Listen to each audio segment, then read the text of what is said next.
ಇವತ್ತು ರಸಮಲೈ ಮಾಡಿದ್ದೀವಿ ಬೇಕ್ರಿ ಸ್ಟೈಲಲ್ಲಿ. ಮನೇಲಿ ಎಷ್ಟು ಈಸಿಯಾಗಿ ಮಾಡ್ಬೋದು ಅಂತ ಹೇಳಿ. ಸಿಕ್ಕಾಪಟ್ಟೆ ಈಸಿಯಾಗಿ ಮಾಡ್ಬೋದು. ನೋಡಿ ಎಷ್ಟು ಸಾಫ್ಟ್ ಆಗಿದೆ.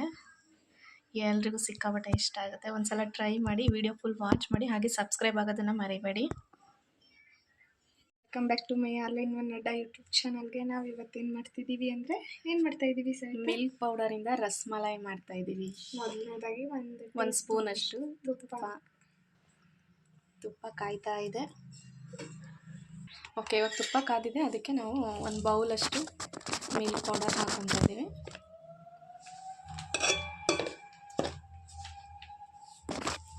ನೀವು ಕ್ವಾಂಟಿಟಿ ನೋಡಿ ಹಾಕ್ಕೊಳ್ಳಿ ಎಷ್ಟು ಬೇಕಾಗುತ್ತೆ ಅಂತ ಹೇಳಿ. ಒಂದು 2 ಬೌಲಷ್ಟು ಹಾಕ್ಕೊತಾ ಇದ್ದೀವಿ. ಸ್ವಲ್ಪ ಬಿಸಿ ಮಾಡ್ಕೊಳ್ಳೋಣ. ಇದು ಗಂಟಾಗಬಾರ್ದು, ಆ ರೀತಿ ಬಿಸಿ ಮಾಡ್ಕೊಳ್ಳೋಣ. ಇದಕ್ಕೆ ಸ್ವಲ್ಪ ಹಾಲು ಹಾಕ್ಕೊಬೇಕು, ಕಾಯಿಸಿಟ್ಟಿರೋಂಥ ಹಾಲು. ಹಾಗೆ ನಾವು ಒಂದು ಕಪ್ಪಷ್ಟು ಹಾಲು ಹಾಕ್ಕೊತಾ ಇದ್ದೀವಿ. ಗಂಟಾಗದೇ ಇರೋ ರೀತಿ ಚೆನ್ನಾಗಿ ಮಿಕ್ಸ್ ಮಾಡಬೇಕು. ಇದನ್ನು ಫಾಸ್ಟಾಗಿ ನೋಡ್ಕೊಂಡು ಹಾಕ್ಕೊಳ್ಳಿ ಹಾಲು ಎಷ್ಟು ಬೇಕಾಗುತ್ತೆ ಅಂಥೇಳಿ. ಜಾಸ್ತಿ ಆಗಿಬಿಟ್ರೆ ಮತ್ತೆ ಪೌಡರ್ ಗಂಟಾಗುತ್ತೆ, ಇಲ್ಲ ತೆಳುಗಾಗ್ಬಿಡತ್ತೆ. ಇವಾಗ ಈ ರೀತಿ ಬಿಸಿ ಮಾಡ್ಕೊಂಡಿದ್ದೀವಿ. ನೆಕ್ಸ್ಟ್ ಇದಕ್ಕೆ ಸಕ್ಕರೆ ಹಾಕ್ಕೊತಾ ಇದ್ದೀವಿ. 1 ಕಪ್ಪಷ್ಟು ಸಕ್ಕರೆ ಪೌಡರ್ ಕೂಡ ಹಾಕೋಬೋದು. ನಾವಿಲ್ಲಿ ಹಾಗೆ ಹಾಕೋತಾ ಇದ್ದೀವಿ, ಯಾಕೆಂದರೆ ಅದು ಕೂಡ ಸ್ವೀಟ್ ಇರುತ್ತೆ. ಹಾಗಾಗಿ ಇವಾಗ ಇದನ್ನು ಚೆನ್ನಾಗಿ ಮಿಕ್ಸ್ ಮಾಡೋಣ.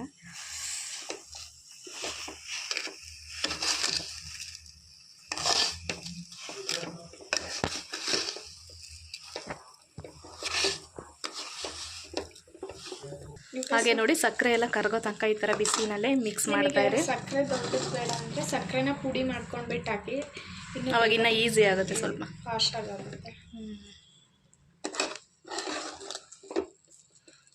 ಒಂದು 2-3 ಮಿನಿಟ್ಸಲ್ಲಿ ರೆಡಿ ಆಗಿಬಿಡುತ್ತಲ್ಲ. ಇದು ಬೇಗನೆ ಕ್ವಿಕ್ಕಾಗಿ ರೆಡಿ ಆಗುತ್ತೆ.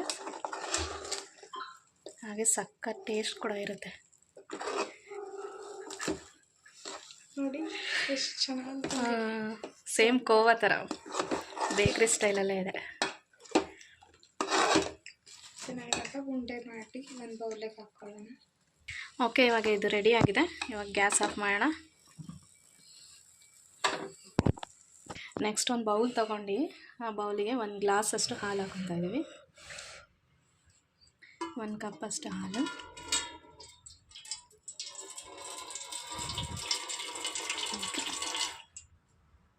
ಓಕೆ, ಅದಕ್ಕೆ ನೆಕ್ಸ್ಟ್ ನಾವು 1 ಸ್ಪೂನಷ್ಟು ಕಸ್ಟರ್ಡ್ ಪೌಡರ್ ಹಾಕೋತಾ ಇದ್ದೀವಿ. ಅದನ್ನು ಚೆನ್ನಾಗಿ ಮಿಕ್ಸ್ ಮಾಡೋಣ.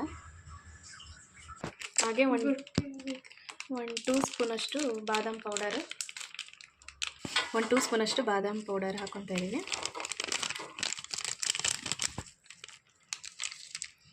ಹಾಗೆ ಸ್ವಲ್ಪ ಶುಗರ್, 1-2 ಸ್ಪೂನಷ್ಟು ಶುಗರ್,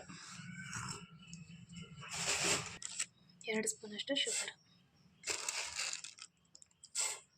ಇವಾಗ ಚೆನ್ನಾಗಿ ಮಿಕ್ಸ್ ಮಾಡ್ಕೊಳ್ಳೋಣ. ಇದು ಸ್ವಲ್ಪ ಬಿಸಿ ಇರಬೇಕು ಹಾಲು.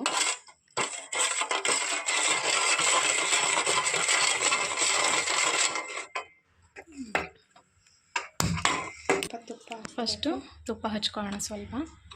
ನೆಕ್ಸ್ಟು ಒಂದೊಂದೇ ಉಂಡೆಗಳನ್ನ ತಗೊಂಡು ಈ ಥರ ಉಂಡೆಗಳನ್ನಾಗಿ ಮಾಡಿ, ಸೇಮ್ ರಸಮಲೈ ಶೇಪಲ್ಲಿ ಈ ಥರ ರೌಂಡ್ ಶೇಪಲ್ಲಿ ಮಾಡಿಕೊಂಡು ಒಂದು ಪ್ಲೇಟಿಗೆ ಇಟ್ಕೊಳ್ಳೋಣ.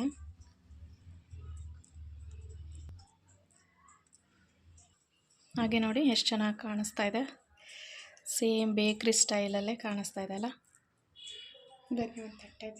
ಒಂದು ತಟ್ಟೆಗೆ ಸರ್ವ್ ಮಾಡ್ಕೊಳ್ಳೋಣ. ಹಾಗೆ ಒಂದು ಬೌಲಿಗೆ ಈ ಥರ ತಟ್ಟಿ ಒಂದು ಸೈಡಲ್ಲಿ ಇಟ್ಕೊಳ್ಳೋಣ. ನೆಕ್ಸ್ಟ್ ಕೇಸರಿ ಹಾಕ್ಕೊತಾ ಇದ್ದೀವಿ. ಹಾಗೆ ನಾವು ಚಿಕ್ಕದಾಗಿ ಕಟ್ ಮಾಡಿ ಇಟ್ಕೊಂಡಿರೋಂಥ ಬಾದಾಮ್ ಪುಡಿ, ಅದ್ರ ಮೇಲ್ಗಡೆ ನಾವು ರೆಡಿ ಮಾಡಿ ಇಟ್ಕೊಂಡಿರೋಂಥ ರಸಮಲೈ ರೆಡಿ. ಬಿಸಿ ಬಿಸಿ ಮನೇಲಿ ಮಾಡಿರೋಂಥ ರಸಮಲೈ ರೆಡಿ ಆಗಿದೆ. ನೋಡಿ ಎಷ್ಟು ಈಸಿಯಾಗಿ ಮಾಡಿದ್ದೀವಿ. ನೀವು ಟ್ರೈ ಮಾಡಿ ಹೇಗಿದೆ ಅಂತ ಹೇಳಿ ಕಮೆಂಟ್ ಮಾಡಿ. Thank you. ಬಿಸಿ ಬಿಸಿ ರಸಮಲೈ ಮನೇಲಿ ಮಾಡಿರೋಂಥ ಟೇಸ್ಟಿಯಾಗಿರೋಂಥ ರಸಮಲೈ ರೆಡಿಯಾಗಿದೆ. ನೀವು ಟ್ರೈ ಮಾಡಿ ಹೇಗಿದೆ ಅಂತ ಹೇಳಿ. ಕಮೆಂಟ್ ಮಾಡಿ. Thank you.